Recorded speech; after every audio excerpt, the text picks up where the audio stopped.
Salam alaikum wa rahmatullah. Alors aujourd'hui, je voulais parler de l'abbé Pierre. Ouais, je suis tombé sur des vidéos tout à l'heure, c'est chaud. Donc il est accusé de viol, de plein de choses, quoi.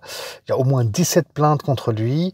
Et moi, j'ai trouvé que c'est un sujet intéressant parce que j'ai eu des discussions avec des élèves parfois et je voulais partager ces discussions avec vous. Vous allez tout comprendre. Mais avant ça, je rappelle bien sûr que vous pouvez suivre mes cours sur la vie du prophète, sallallahu alayhi wa sallam, en vous abonnant à ma chaîne YouTube, hein, et vous souscrivez à ma chaîne, Inch'Allah Ta'ala. C'est passionnant. Et c'est des cours qui sont déjà enregistrés, hein. On me pose souvent la question, mais ils sont déjà enregistrés, alhamdulillah. Et je continue d'ailleurs à faire les enregistrements en ce moment, pour terminer, Inch'Allah. Écoutez bien, par rapport à l'abbé Pierre. Écoutez, il y a deux choses de possibles. Soit ce qui est dit, c'est faux, soit ce qui est dit, c'est vrai, déjà, d'une part. Le problème, c'est que l'abbé Pierre, il est mort. Et moi, on va partir du principe que, allez, ce qui est dit, c'est faux. Et là, c'est grave, parce que ça serait de la calomnie. Et en plus, on calomnie quelqu'un de bien, quelqu'un qui est décédé, quelqu'un qui est mort et qui est enterré. Et la présomption d'innocence, vous remarquerez, là, il n'y en a plus. Ah, pour lui, ça marche pas, hein. Ah non, non, ça marche pas. On écoute les femmes, voilà, quoi. On connaît pas les preuves, il n'y a pas d'enquête, voilà. Il y a des témoignages, voilà. Et donc, si c'est faux, s'il s'avère que c'est faux, c'est très grave que de traîner dans la boue comme ça quelqu'un. Et surtout qu'en islam, après, nous, on a un principe en islam. Moi, j'aimerais souligner ce principe, c'est que quand il y a quelqu'un qui meurt, écoutez, on fait des doigts pour lui, dès lors qu'il est musulman, croyant, etc., bien sûr, et qu'on est convaincu de ça. Et ensuite, c'est Allah subhanahu wa ta'ala qui va juger ses affaires ensuite, hein, dans l'au-delà. Et on doit partir avec un husn al-zan sur les gens qui sont décédés. Et puis on tourne la page, quoi. La personne, elle est morte, elle est entre les mains d'Allah subhanahu wa ta'ala. Il y aura le tribunal de Dieu divin par la suite, en fait.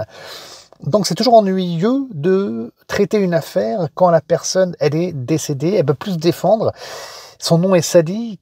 Qu'est-ce qu'il en est? C'est des histoires super anciennes en plus, hein. Ça date d'il y a peut-être 15 ans, 20 ans en arrière. Et on nous demande de croire ces femmes comme ça, automatiquement. Voilà, tout ça, c'est quand même un sacré problème. Maintenant, est-ce qu'il est possible que ce soit vrai? Oui, c'est possible aussi. Il y a quand même pas mal de témoignages. En plus, c'est Emmaüs derrière, hein, qui est en train de mener une enquête, de dire les choses avec une certaine clarté. Et il n'y a pas d'huile, il n'y a pas de fumée sans feu. Non, il n'y a pas de fumée sans feu, je crois qu'on dit, ouais. Ouais, il n'y a pas de fumée sans feu. Donc écoutez, il y a une probabilité que ça soit vrai quand même. Il ne faut pas non plus aller vers du complotisme de manière rapide et non argumentée.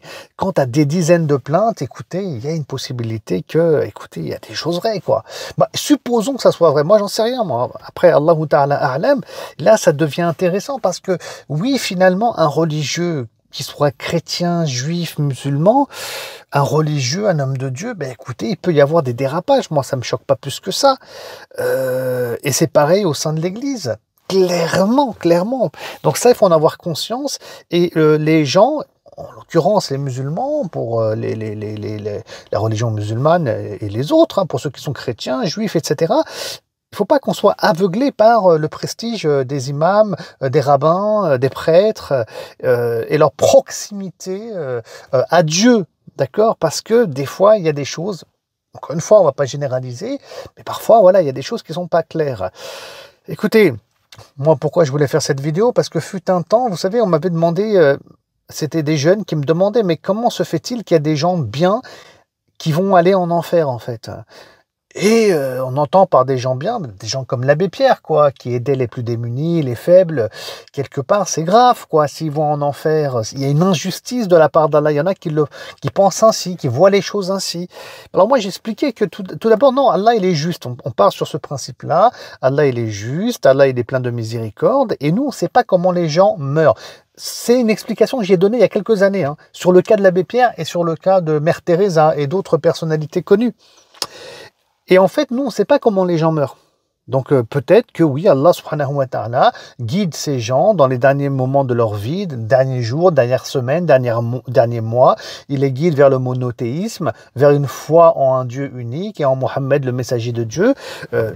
Tout ça, c'est éventuellement possible parce que dans le dogme musulman, bien sûr, hein, il faut avoir foi en Allah et il faut avoir aussi foi dans son dernier messager. pour aller au paradis, en fait, hein, avec un islam qui nous est parvenu de manière claire et explicite.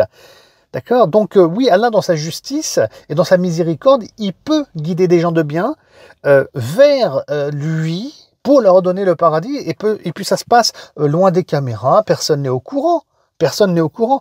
Alors du coup, en fait, voilà, laissons Allah juger les individus. Allah va nous juger aussi. Nous, voilà, on juge pas, on sait pas ce qu'il en est de ces personnes sur un plan individuel. Et puis, ce que je disais aussi, c'est que, ben, écoutez, nous, on sait pas qui sont ces gens. L'abbé Pierre, qui il est réellement dans sa vie, qu'est-ce qu'il fait le matin, qu'est-ce qu'il prend au petit-déj, hein?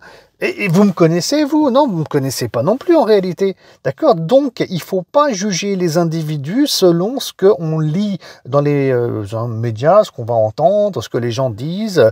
Ben non, il y a d'autres réalités que seul Dieu connaît et Allah connaît. Et c'est pour cela qu'il y a des gens, parfois, bien qu'ils aient fait le bien en apparence, je dis bien caméra, machin, dans ce monde, ben, ils vont être en enfer, châtiés par Allah, parce qu'il y a des choses qui nous dépassent en termes de savoir dont Allah est au courant. Et donc, oui, des gens qui faisaient le bien, en apparence, mais on ne connaît pas la réalité, des individus, des cœurs et de leurs actes, peuvent aller en enfer aussi, c'est possible. Oui. Et là, moi, ça me surprend, enfin, ça me surprend. En fait, aujourd'hui, je voulais faire cette vidéo pour dire, mais subhanallah, je parlais de ça il y a quelques temps à des gens, et aujourd'hui, subhanallah, il s'avère que, vous voyez, comme quoi, l'abbé Pierre, voilà, personne ne s'y attendait. Qui pouvait y croire? Si c'est avéré, bien entendu, moi, je prends vraiment les choses avec des pincettes. Mais voilà quoi, moi je vois un peu les infos là qui tournent depuis voilà quoi, depuis quelques heures là, ça me semble assez tendu. Et donc écoutez, moi j'ai envie de m'adresser aux musulmans ici.